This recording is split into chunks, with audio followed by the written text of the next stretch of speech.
हमारे सारे लड़कों का यही हाल है, किसी का 1500 आया, किसी का 2000 आया, किसी का 3000 आया।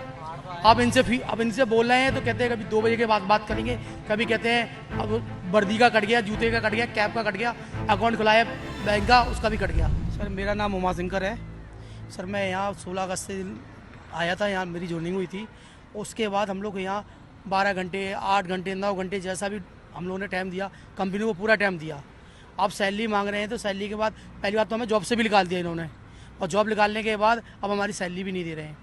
सैलरी दी है इन्होंने से कल बड़ी जिद कर करके सैलरी मंगाई है, कंप्लेंट हुई, जब सैलरी दी है तो मात्र 2700 रुपये सैलरी दी है हमारी पूरे महीने में। आपको कितनी सैलरी पर इन्होंने बोला था रखें? सर हमारा 16,000 रुपये बताया था। हमने अपनी टीम, हमारी जो ऑनर है, मालिक है जो हमारी, मैंने कल उनसे फ़ोन पे बात करी तो वो कह रही है मैंने 15,000 के लिए 15,000 रुपये दूंगी मैं। तो सर 15,000 से भी आप जोड़ो, हमारे महीने में क्या 2700 रुपये बनते हैं।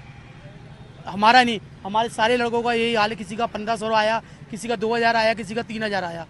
अब इनसे बोल रहे हैं तो कहते हैं कभी 2 बजे के बाद बात करेंगे, कभी कहते हैं अब वर्दी का कट गया, जूते का कट गया, कैप का कट गया, अकाउंट खुलाया बैंक का उसका भी कट गया।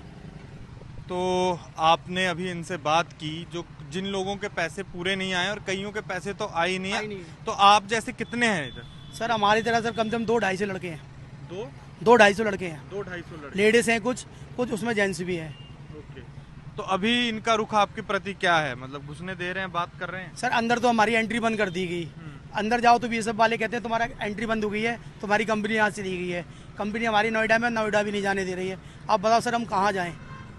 हमारे घर में छोटे छोटे बच्चे, हम रेंट से रहते हैं, अब हम किराया किस बेस पे देंगे? मकान मालिक तो कह रहा हम आप पे क्यों विश्वास करें? उन्होंने हमें रात में हमारे घर से बाहर निकाल दिया, बोले किराया नहीं, आप बाहर जाइए। अब सर हम कहाँ जाएंगे? अब आप लोग बताइए, हम आप लोगों के सारे खड़े हुए हैं, कंपनी के सारे खड़े हुए हैं। कंपनी को हमने G20 में रात दिन 3 दिन लगातार नाइट ड्यूटी करी है, भूखे प्यासे, हमें खाना भी नहीं दिया गया, फिर भी हमने किया। हम लोग को सब फैसिलिटी के लिए बोला गया था आपको बेड दिया जाएगा, आपको बाथरूम की सुविधा दी जाएगी नहाने की। 3 दिन तक यहाँ नहाया भी नहीं हम लोगों ने, कंटिन्यू ऐसे ही काम करते रहे, परफ्यूम लगा के।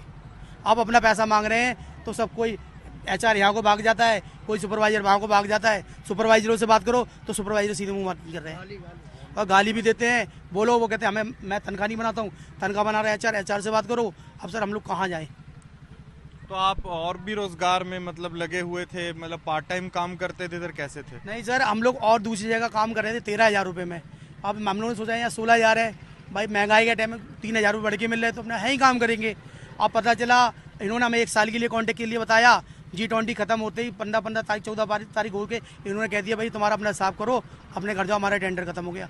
अब सर हम ना हम यहाँ कह रहे, ना घर कह रहे, ना घाट कह रहे, कहाँ जाएंगे? अब इनको बोला तो वो कह रहे भाई हमारे पास जॉब ही नहीं, मैं कहाँ जाएँ? अब जॉब तो कहीं मिलेगी नहीं, सैलरी भी नहीं हाथ में, तो हम तो दोनों जगह से सर फंस गए हैं। तो आगे क्या करेंगे आप? अगर आपकी सैलरी का भुगतान पूरा नहीं होता तो क्या किया जाएगा? सर अब तो मजबूरी यही है, या रोड पे आत्महत्या करना पड़ेगी, हम लोगों का पैसा नहीं है और हम लोगों को यही ऑप्शन है आगे। मकान मालिक घर से बाहर निकाल दे, कहाँ जाएंगे सर हम लोग?